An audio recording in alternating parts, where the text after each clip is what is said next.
یہ عبادت سکھاتے رہے، وہ تعظیم سکھاتا، ذہن میری طرف کرنا مولا کا واسطہ، یہ عبادت سکھاتے رہے، وہ تعظیم سکھاتا رہے۔ گردیزی صاحب انہوں نے بتایا کہ عبادت کا معیار کیا، اس نے بتایا ہے کہ تعظیم کا معیار کیا۔ آج شیعت مشکل میں اس لیے ہے جس کے پاس عبادت ہے وہ تعظیم کو تیار نہیں، جس کے پاس تعظیم ہے وہ عبادت کو تیار نہیں۔ آؤ دیکھیں کہ عبادت کی جگہ کیا ہے، تعظیم کی جگہ کیا ہے۔ ایک ہی تصویر میں تو چہرے دکھانے لگا ہوں، نبی تھے سجدے میں، عبادت جاری تھی یا بچپن کی تعظیم آ گئی؟ تعظیم کی آنے سے عبادت ختم نہیں ہوئی، تعظیم کی آنے سے عبادت کو طول ہو گیا۔ نبی نے سجدہ لمبا کر کے بتا دیا جہاں تعظیم آ جائے وہاں عبادت چھوڑی نہیں جاتی، طویل کی جاتی۔ عبادت کو طول ہوا، تعظیم ہوا۔ یہ اللہ کے اختیارات کے مالک۔ اللہ قرآن میں کہتا لا یملکون الشفاء الا من اتخذ عند الرحمن عہدا، خدا کہتا کوئی مالک نہیں شفاعت کا۔ جتنے توحید پرست ہیں وہ آیت کا صرف اتنا ٹکڑا پڑھتے ہیں اور اسی ٹکڑے کو پڑھ کے بچوں کو گمراہ کر لیتے ہیں۔ یہ دیکھو بیٹا اللہ قرآن میں کہہ رہا لا یملکون الشفاء، کوئی مالک نہیں شفاعت کا۔ اس کا مطلب اللہ کے علاوہ قیامت والے دن کوئی بخشوا ہی نہیں سکتا۔ آیت تو یہاں رکی نہیں، آیت تو اس سے آگے چلی۔ لا یملکون الشفاء، نہیں کوئی مالک شفاعت کا، الا من اتخذ عند الرحمن عہدا، سوائے اس من کے جس نے اللہ سے وعدہ لیا ہے۔ نہیں بات کھلے گی تو آپ نتیجے میں بولیں گے۔ خدا نے کہا کوئی مالک نہیں ہے شفاعت کا، الا سوائے من، اس من کے۔ میرے مالک آج ہم یہی پوچھنے کے لیے آئے، ہمیں بتا وہ من ہے کون؟ وہ من اگر تو ہوتا تو تو کہہ دیتا لا یملکون الشفاء، کوئی مالک نہیں شفاعت کا، لیکن تو نے اللہ کے بعد من کہا، اللہ کے بعد اللہ نہیں کہا، اللہ کے بعد من۔ من تو نہیں، من کوئی اور ہے۔ یہ من کون ہے؟ فرمایا بیٹھ جا قرآن کی دہلیز پہ، بار بار دستک دیتا جا، اگر قرآن تیرا عرفان دیکھے گا تجھ پہ ترس کرے گا، تجھے کہیں نہ کہیں اس من کی دہلیز تک پہنچا ہی دے گا۔ میں نے قرآن کے سامنے ہاتھ جوڑے، میں نے کہا او علی کا خاموش سا کر، تو مجھے پہنچا دے وہ من کون سا ہے۔ یہ قرآن نے مجھ پر رحم کیا، قرآن کو ترس آیا، ایک آیت نے سر اٹھایا، آواز یومئذ لتنفع الا من اذن له، ایک وقت آئے گا کوئی چیز فائدہ نہیں دے گی سوائے اس من کے جسے اللہ نے اجازت دی ہے۔ میں نے کہا قرآن میں من پوچھنے آیا تھا، تو نے ایک اور نشانی بتائی، ہمیں نام بتا وہ من کون سا ہے۔ قرآن کا میرے پیچھے پیچھے چلتا، میں تجھے بتاؤں وہ من کون سا ہے۔ پھر ایک اور آیت نے سر اٹھایا، اس نے کہا وسعت السماوات والارض، ایک وقت آئے گا زمین بھی ہلاک ہو جائے گی، آسمان بھی ہلاک ہو جائے گا، الا من شاء اللہ، سوائے اس من کے جسے اللہ نے چاہا ہوا ہے۔ میں نے کہا اللہ نے کہا من شفاعت کرے گا، قرآن کہہ رہا ہے من فائدہ دے گا، تو کہہ رہا ایک من ہے جسے اللہ چاہتا ہے، تو ہمیں یہ کیوں نہیں بتاتا وہ من ہے کون؟ قرآن کا اگر چہرہ دکھاؤں تو پہچان جائے گا، میں نے کہا فوراً پہچان جاؤں گا۔ قرآن کا کلیجہ ہاتھ میں لے میں من کا چہرہ دکھاؤں، آواز ہے کل من علیہ فان یبقى وجہ ربک ذی الجلال والاکرام، ایک وقت آئے گا ہر چیز ہلاک ہو جائے گی سوائے اس کے جسے وجہ اللہ کہتے ہیں، سوائے اس من کے جسے وجہ اللہ کہتے ہیں۔ نہ میرے مولا بندے ابھی بھی نہیں مانے، ہمیں کوئی قرآن کی اور نشانی بتا۔ آواز کل کفا باللہ شہیدا بینی و بینکم ومن عنده علم الکتاب، ایک وقت آئے گا گواہی کے لیے کہ میں آؤں گا، ایک وہ من آئے گا جس کے پاس کتاب کا پورا علم ہے۔ میرے مالک مجمع ابھی بھی نہیں بولا، فرمائی نے اکٹھا کر ومن الناس من یشری نفسہ ابتغاء مرضات اللہ واللہ رؤوف بالعباد، انسانوں میں ایک ایسا من رہتا ہے جو سو کے مرضیاں خرید لیتا ہے۔ میرے مالک من سمجھ میں نہیں آیا، فرمایا شیعہ سنی اکٹھے کر غدیر کے چوک میں کھڑے کر، انہیں دکھا بھی دیتے ہیں انہیں سنا بھی دیتے ہیں۔ نبی نے ہاتھ پکڑ کے کہا من کن تو مولا،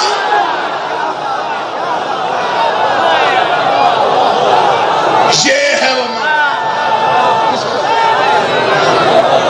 من کن تو مولا، جس کا میں مولا تھا۔ کن تو سیگا ماضی کا، کن تو نبیًا، میں تب بھی نبی تھا، کن تو کنزن مخفیہ، میں چھپا ہوا خزانہ تھا۔ اب ترجمہ کرو، من کن تو مولا ہو، جس کا میں مولا تھا، علی اس کا مولا ہے۔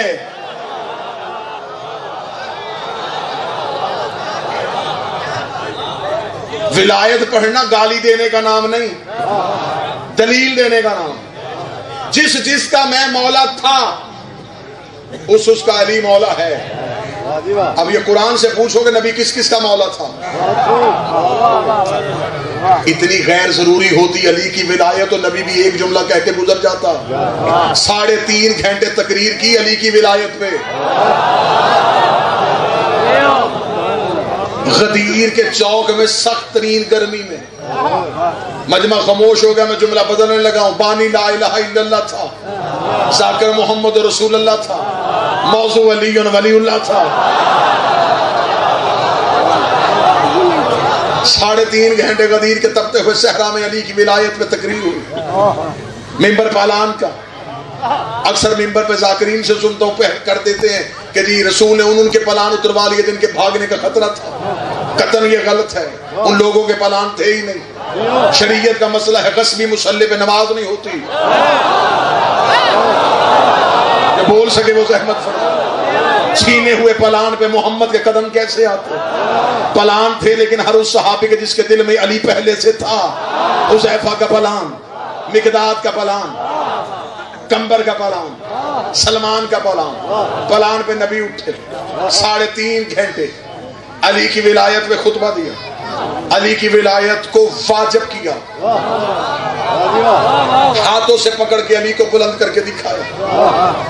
غدیر میں رسول نے ولایت علی کا حکم سنا دیا۔ تبلیغ، اللہ نے کہا تھا تبلیغ کر، رسول نے علی کہہ دیا۔ ولایت علی کو سنائے، اور جب اعلان حکم غدیر ختم ہوا، سب سے پہلا دشمن وہیں سے اٹھا، مرضی سے نہیں اٹھا، سوچی سمجھی سازش کے تحت اٹھا۔ یہ حارث کا جذباتی فیصلہ نہیں تھا، اس کے پیچھے ایک پوری سازش تھی، ایک گروہ نے اسے تیار کیا۔ انہوں نے کہا تو مانگ علی کی ولایت پہ انکار پہ عذاب، اور ہم تجھے تسلی دیتے ہیں کہ عذاب نہیں آنا۔ اس لیے کہ ابو جہل نے مانگا تھا مکے میں، حجارۃ من السماء، کہہ دے اس سے کہ آسمان سے پتھر بھیجے۔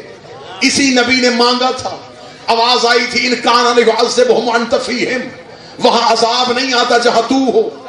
تو لہٰذا آج بھی محمد ہے، تو عذاب مانگے گا، عذاب آئے گا نہیں۔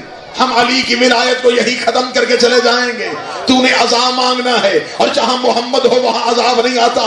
حارث اسی سازش کے تحت نبی کے قریب کھڑا ہو گیا، اسی کا اگر یہ حکم اللہ کی طرف سے آسمان سے پتھر آنا چاہیے، اللہ کے سائل سائل بعذاب واقع، جس کا سوال ابھی ختم نہیں ہوا تھا، ہم نے اس کے سر پہ پتھر مار دیا۔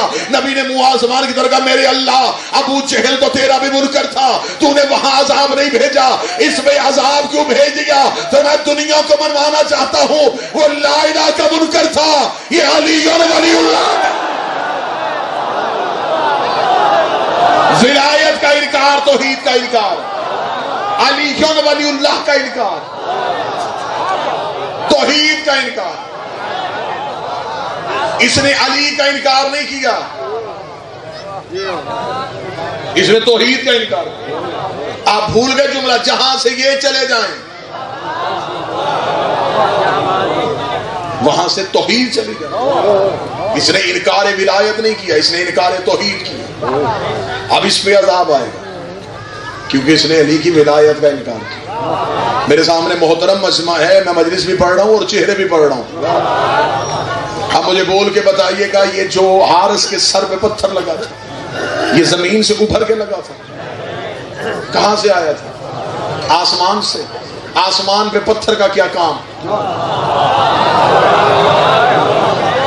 پتھر کا تعلق ہے جمادات سے، جمادات ہے جز زمین کا، تو یہ پتھر آسمان سے کیسے آیا؟ تھوڑی تسلی کرے تو آئے قرآن سے پوچھ، آئے اللہ سے پوچھے میرے مالک یہ پتھر کہاں سے آیا؟ میں نے پھر قرآن کے سامنے ہاتھ جوڑے، میں نے کہا تو ہی بچاتا ہے، تو ہی بچا، مجھے بتا یہ پتھر کہاں سے آیا؟ آواز قرآن ہے الم تر کیف فعل ربک باصحاب الفیل. تمہیں یاد ہے ہم نے ہاتھی والوں کے ساتھ کیا سلوک کیا تھا؟ جب ابرہا ہاتھی لے کے آیا تھا تو اللہ نے ابابیل بھیجے تھے. ابابیل کی چونچ میں چھوٹا چھوٹا پتھر تھا. خدا نے کہا ایک ایک ابابیل ایک ایک ہاتھی کا نشانہ لے. ایک ایک ابابیل نے آسمان سے پتھر بھیجا, ایک ایک ہاتھی کے سر پہ لگا, ہاتھی وہیں پہ ہلاک ہو گیا اور ایک بھی ابابیل کا نشانہ خطا نہیں ہوا. خدا کہتا ہے ارسلنا علیہم طیرا, ان پرندوں کو ہم نے بھیجا تھا اور جنہیں ہم بھیجے ان میں خطا ہوتی نہیں ہے, جنہیں ہم بھیجے ان میں غلطی ہوتی نہیں ہے. ایک ایک پتھر آیا, ایک ایک ہاتھی کے سر پہ لگا. تفسیر امام رضا کا حوالہ, جب چاہو جس وقت چاہو دکھانے کے لیے تیار ہو. حکم امام آیا ہے, امام فرماتے ہیں جب ابابیل ایک ایک ہاتھی کا نشانہ لے رہا تھا, ایک ابابیل کے کان میں اگر جبریل نے کہا اللہ کہہ رہا ہے تو نے اپنے حصے کا پتھر ہاتھی کو نہیں مارنا, فلاں غار کی کوہ میں جا کے بیٹھ جا, تیرے رزق کا بندوبست اللہ کرے گا, تیری زندگی کی حفاظت اللہ کرے گا. وہ حکم پروردگار کے ساتھ اس غار کی کوہ میں جا کے بیٹھ گیا. جیسے معصوم فرماتی اللہ نے اصحاب کہف کو زندہ رکھا تھا, ویسے اس ابابیل کو زندہ رکھا. نہ وہ دانا چگنے کے لیے جاتا تھا, نہ وہ پانی پینے کے لیے جاتا تھا. اس کا رزق کا بندوبست اللہ کے ذمہ, اس کی سانسوں کا تحفظ اللہ کے ذمہ. اللہ نے اسے اہم کام کے لیے رکھا تھا. ادھر غدیر میں حارث نے علی کی ولایت کا انکار کیا. جبریل نے کہا خدا کہہ رہا ہے اپنے حصے کا پتھر نکال, اس کے سر پہ مار تاکہ میں دنیا کو بتاؤں وہ مکان کا دشمن تھا, یہ مالک مکان کا دشمن.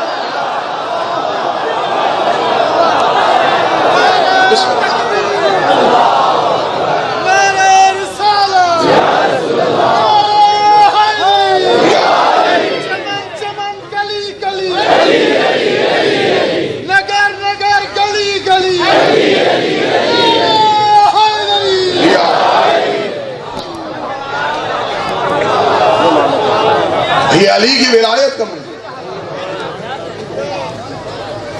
ولایت علی کا انکار ایسے ہی ہے جیسے کعبے کو گرانا.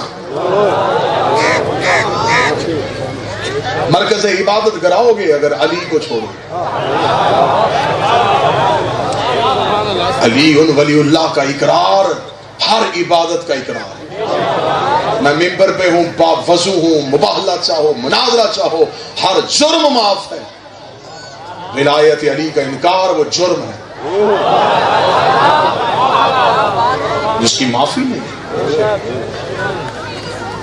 اور سب سے مشکل ہضم بھی یہی ہوتا ہے. گراں ہے نا, بوجھل ہے. ایک بندے نے کوفے میں آ کے کہا تھا, اس نے کہا یا علی میرا جی چاہتا ہے میں علی ولی اللہ پڑھوں اور میں جنگلوں میں جانے کے لیے تیار ہوں. بسم اللہ سے ولایت علی تنہائیاں دیتی ہے, علی ولی اللہ دنیا سے علیحدہ کر دیتا ہے. ولایت علی کا خدا قرآن میں کہتا ہے. یہ غدیر کا جو اجتماع تھا, اس سے پہلے بھی ایک اجتماع ہوا تھا, وہ فرش پہ نہیں ہوا تھا, وہ عرش پہ ہوا. یہاں بھی ایک اٹھا تھا,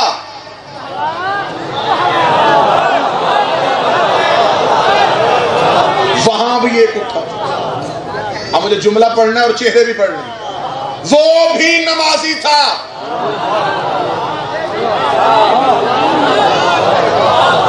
یہ بھی نمازی تھا. اس نے بھی حجت کا انکار کیا, اس نے بھی حجت نہیں. آج تک مولوی سے بھول بھلیاں میں رکھا ہے. آدم کو سجدہ نہیں کیا, آدم کو سجدہ نہیں کیا. حقیقی قرآن سے کہانی تو سن.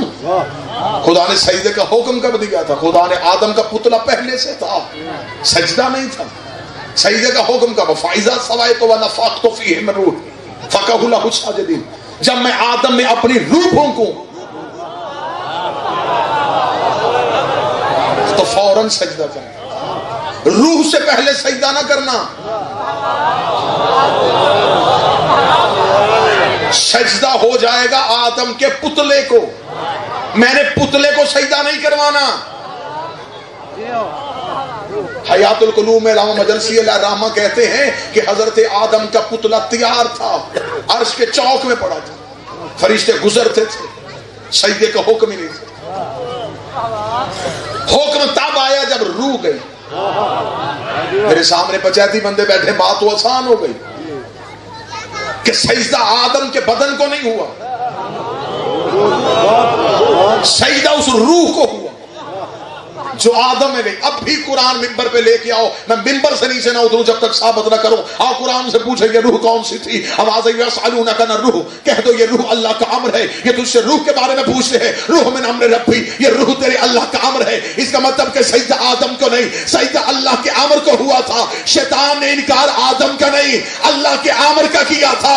فیصلہ گھر جا کے کرنا, جو ایک امر کا انکار کرے اسے شیطان سمجھتے ہو, اور جو پورے اولے الامر کا انکار جس نے ایک امر چھوڑا اس سے سب نے لانتی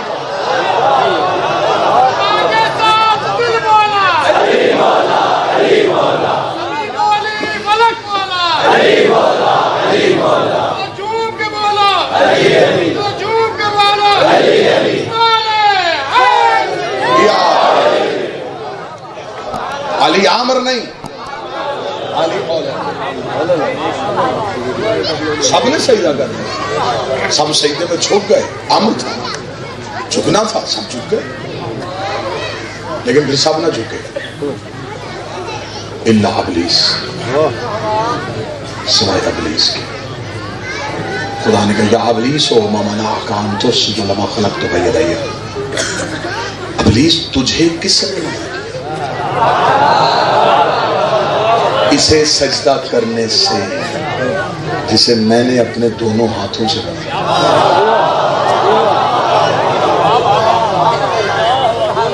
یہ سب سے پہلے تو آدم بنا, یہ آدم سے پہلے ہاتھ کون سے تھے؟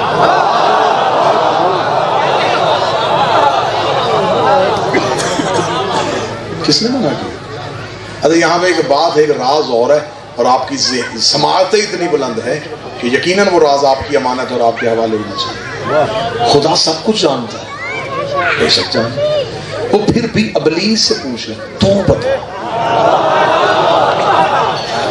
تجھے کس نے منع کیا؟ آج کے بندہ چوری کرے, بندہ اسے پوچھتا کیوں چوری کی, وہ کہتا شیطان نے گمراہ کیا. اللہ شیطان سے پوچھتا تجھے کس نے کیا؟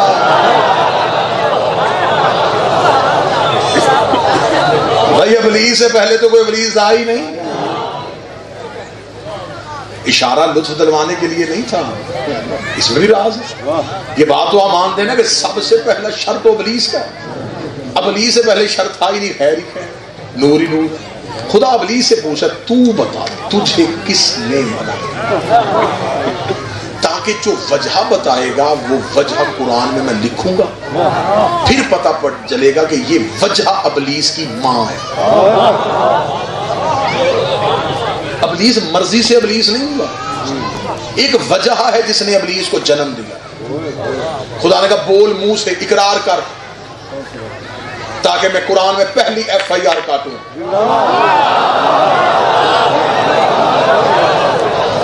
انکار حجت کا پہلا مقدمہ درج ہے. اقرار کر منہ سے, جانتا میں بھی ہوں, میں لکھواؤں گا. پھونک دے گا کوئی مولوی, اس سے تو پوچھا ہی نہیں, ہو سکتا ہے اس کے دل میں یہ بات ہو ہی نہ. خدا نے کہا تو منہ سے بول, تو نے سجدہ کیوں نہ کیا. میرا خیال ہے آج کی مجلس کا قیمتی ترین جملہ میں ہدیہ کرنے لگا. خدا نے کہا تو منہ سے بول, تجھے کس نے منع کیا. اس کا پھر میں اقرار کرتا ہوں کہ میرے پاس کیا وجہ ہے کہ میں نے سجدہ نہیں کیا. میں صرف وجہ قرآن سے پڑھنے لگا ہوں, اور موالیوں کے چہروں کی رونق سے اندازہ ہو جائے گا کہ علی کتنا ضروری ہے. خدا نے کہا بول تجھے کس نے منع کیا. اس نے کہا میں نے اس لیے سجدہ نہیں کیا. انہوں نے کیوں نہیں کیا؟ رائتی نمبر نہ دینا, حق بنے تو بولنا. اس کا انہوں نے کیوں نہیں کیا. خدا نے کہا فخروچ لعنت الی یوم الدین, اور تجھ پہ لعنت ہو تو انہیں اپنے جیسا سمجھتا. استکبرت ان کنت من العالین, تو نے تکبر کیا, کیا تو ان جیسا ہے, تو نے انہیں اپنے جیسا سمجھ لیا. آج بھی اگر کوئی کہے گے ہم جیسے ہیں, سمجھ لینا بندہ نہیں بول رہا, ابلیس کی ماں بول رہی. کس نے منع؟ اس نے کہا اس لیے سجدہ نہیں کیا, انہوں نے سجدہ نہیں کیا. خدا نے کہا اچھا اصل جرم ابلیس کا یہ ہے، یہ انہیں اپنے جیسا سمجھ رہا تھا۔ خدا نے کہا اب تیری اصلیت سامنے آئی، اس لیے سجدہ نہیں کر رہا کہ عالم نہیں کر رہے، ان پہ واجب نہیں ہے آدم کو سجدہ کرنا، آدم ان کی وجہ سے۔ خدا نے کہا اب تیری سزا سنانے لگا ہوں، اقرار کیا تو عدالتوں میں جانے والے جانتے ہیں جج پہلے اعتراف کرواتے پھر سزا سناتے۔ خدا نے پہلے اعتراف کروایا، خدا نے کہا تو نے اعتراف کیا ہے اب سزا سنائی جائے۔ فرشتوں کی محفل میں یہ پہلی سزا تھی، اس سے پہلے سزا نہیں آئی۔ فرشتوں نے کان اٹھایا اب اللہ کیا سزا دے گا؟ خدا نے کہا سزا سنانے لگا ہوں، فخرج لعنت الی یوم الدین، قیامت تک لعنتی رہے گا۔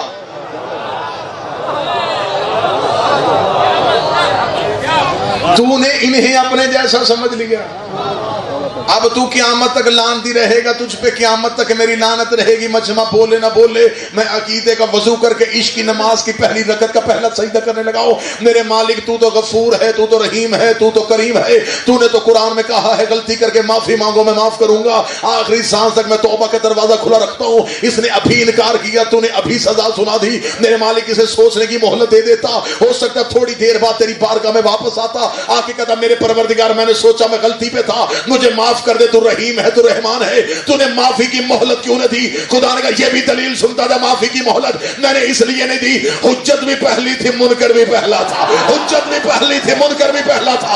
اگر آج اسے معاف کر دیتا، کل کو بڑے بڑے منکر نمازوں کے ٹوکرے اٹھا کے میرے دروازے پہ آ جاتے کہ تو نے اسے بھی معاف کیا تھا، تو ہمیں بھی معاف کر دے۔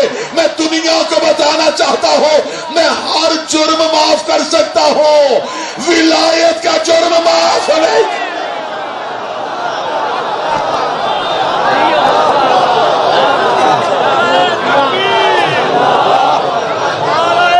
نہیں معافی دوں گا۔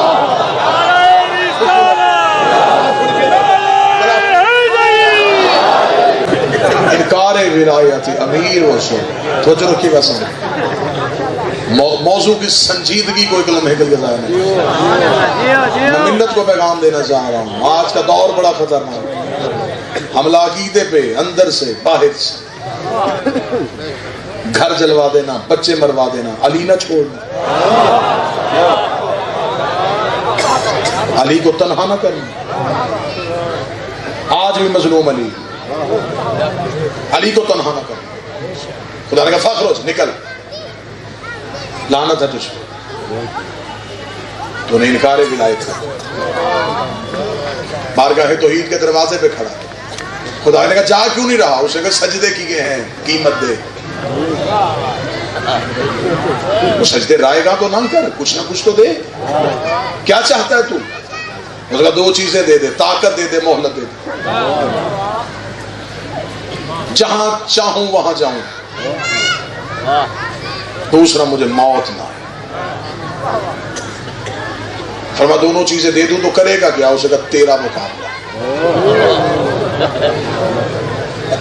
میں نے قرآن سے مقدمہ پڑھا، اقرار پڑھا، تمہیں محرکات بتاؤں ابلیسیت آئی کہاں کہاں سے۔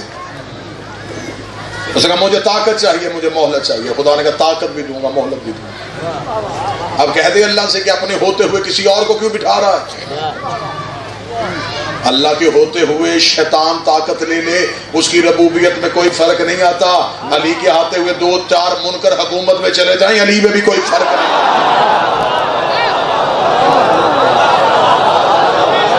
خدا نے کیوں طاقت دی؟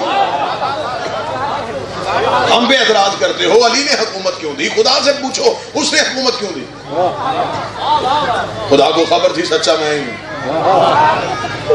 یہ تخت لے کے کیا کرے گا؟ یہ طاقت لے کے کیا کرے گا؟ آج خدا نے طاقت دی۔ آج مولوی سے پوچھو ہمیں پاکستان میں گمراہ کون کرتا ہے؟ وہ کہتا ہے ابلیس۔ سعودیہ میں کون ہوتا ہے؟ یہ ابلیس۔ افریقہ کے جنگلوں میں کون ہوتا ہے؟ امریکہ کی ریاستوں میں کون ہوتا ہے؟ مولوی صاحب ایک ابلیس ہر جگہ پہ چلا جاتا ہے۔ ہاں اس کے پاس اللہ کی طاقت ہے، خدا نے اسے طاقت دی ہے، وہ ہر جگہ پہ پہنچ سکتا ہے۔ خدا تجھ پہ لعنت کرے، اللہ اپنے دشمن کو طاقت دے سکتا ہے، اپنی حجت کو طاقت نہیں دے سکتا۔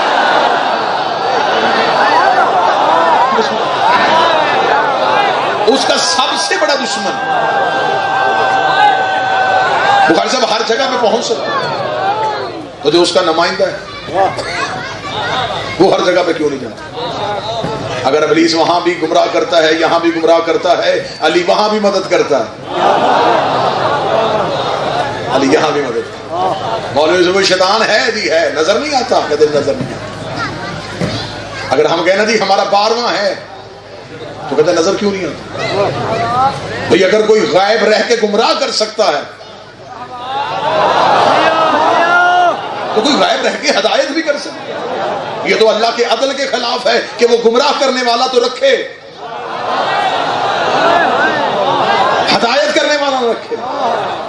وہ غائب رہ کے گمراہ کر رہا ہے، غائب رہ کے ہدایت کر رہا ہے۔ اب یہ اپنے اپنے مقدر کی بات ہے، کسی کا ابلیس زندہ ہے، کسی کا امام زندہ ہے۔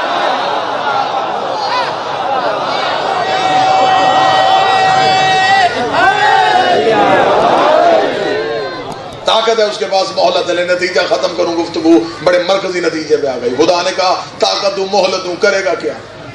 قرآن ابھی ممبر پہ لے کے آؤں، میں ممبر سے نہیں اتروں گا، میں گردن کا لہو دے کے جاؤں گا کہ مجھے رد دے۔ ابلیس نے کہیں بھی نہیں کہا کہ میں تجھ سے مقابلہ یہ کروں گا، میں تیرے بندوں کی نمازیں توڑوں گا، میں انہیں سحر و افطار نہیں کرنے دوں گا، میں انہیں حج سے نکالوں گا۔ اس نے ایک ہی چیلنج کیا توحید کو، آج بھی قرآن میں اس کا میں صراط مستقیم پہ بیٹھوں گا، اسی آدم کے بیٹے آئیں گے میں ہٹاؤں گا، میں کسی کو صراط مستقیم کے قریب نہیں آنے دوں گا، میں لوگوں کو صراط مستقیم سے روکوں گا۔ چیلنج ابلیس کا ہے صراط مستقیم سے روکنا۔ اگر ہو آدم کے حلالی بیٹے،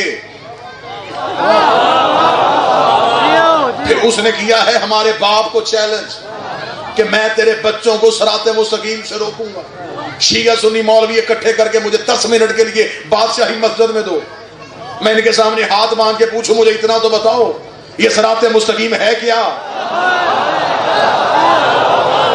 یہ صراط مستقیم کسے کہتے ہیں؟ یہ صراط مستقیم نماز ہے، یہ صراط مستقیم روزہ ہے، یہ صراط مستقیم زکوٰۃ ہے، یہ صراط مستقیم حج ہے۔ وقت اپنی مرضی کا معین کرو، ایک وقت شیعہ کتابوں کا ڈھیر، ایک طرف سنی کتابوں کا ڈھیر، سب تک ڈھیر لگانے کے لیے تیار ہو۔ شیعہ کتابوں میں لکھا، سنی کتابوں میں لکھا، حتیٰ کہ کنز الایمان میں ملا علی مدکی قاری اہل سنت نے کتاب کے صفحہ نمبر 258 میں لکھا، مدینے کی مسجد تھی، نبی خطبہ دے رہے تھے، ایک صحابی نے اٹھ کے کھڑے ہو کے کہا یا رسول اللہ ما ھذا صراط مستقیم، یہ صراط مستقیم کیا ہے؟ ملا علی مدکی کہتا نبی نے چہرہ پھیر لیا، صحابی ادھر سے آیا یا رسول اللہ صراط مستقیم کیا ہے؟ نبی نے چہرہ پھیر لیا، صحابی پھر ادھر سے آیا یا رسول اللہ صراط مستقیم کیا ہے؟ ملا علی مدکی کہتے ابھی نبی نے بولے تھے۔ یہ مسجد کے دروازے پہ ابو طالب کا بیٹا علی آ گیا، رسول نے کہا اب اپنا سوال کر، اس کا میرا سوال ہے صراط مستقیم کیا ہے؟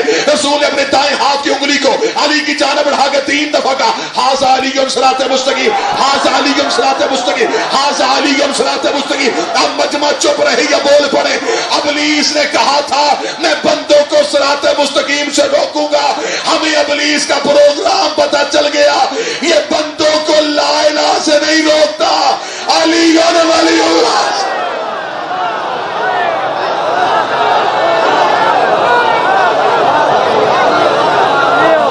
سمجھ آ گئی کہانی ابلیس کی، پتا چل گیا اس کے شاطرانہ پروگرام کا، یہ روکتا ہی ولایت ہے۔